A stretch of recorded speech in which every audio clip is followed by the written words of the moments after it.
Problem 13. Use Green's theorem to evaluate this line integral, this closed loop line integral. It's going to be around a triangle here. And it just says evaluate, so we don't have to worry about verifying, calculating out both sides. We can just say, hey, we're integrating xy dx plus x squared plus x dy. By Green's theorem, this is double integral over d of df2 dx minus df1 dy dA. Well, what calculation are we doing here? The region in question goes from 0, 0, goes over to 1, 0, goes up to 0, 1, and back down to 0, 0. And so there is the region we have to integrate over.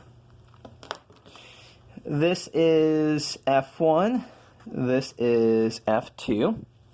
So when we do these calculations, df2 dx, the derivative of this respect to x, is 2x plus 1.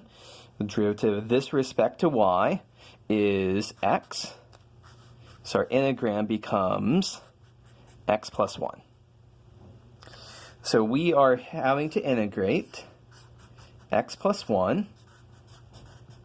And the bounds here, x is running from 0 to 1. Y is running from 0 to this line. This is y is equal to 1 minus x.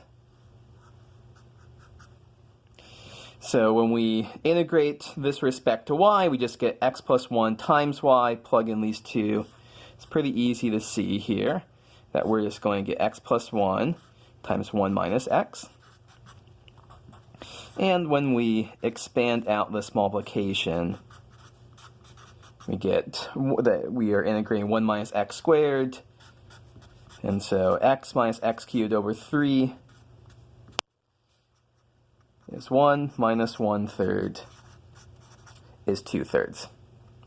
So we could verify this if we wanted to by calculating out 3 separate vector line integrals.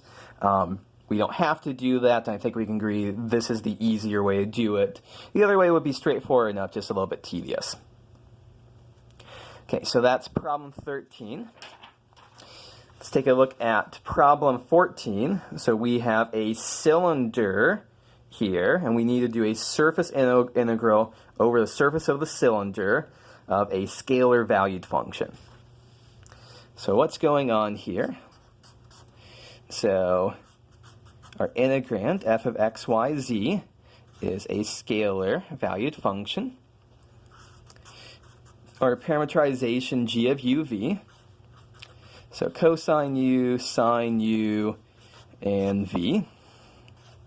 U ranges from 0 to 2 pi, and v ranges from 0 to 3. So the first thing we know we need to write down here is the normal vector. So because this is a cylinder, we can actually just write down what the normal vector is. This is something that's given to us on formula sheets. So usually when I write down cylinders, it will be cosine of theta, sine theta, and z.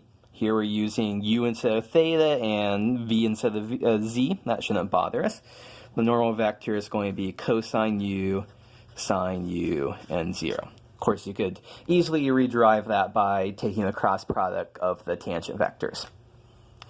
But because this is a surface integral, we actually don't need the normal vector itself. All we need is the magnitude of it.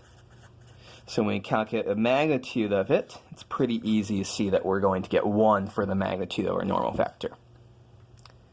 So, okay, what are we doing here?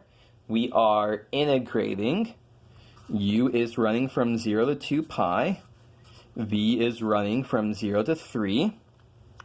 And we have to take our parameterization and plug it in here. So 2 times x, what is x?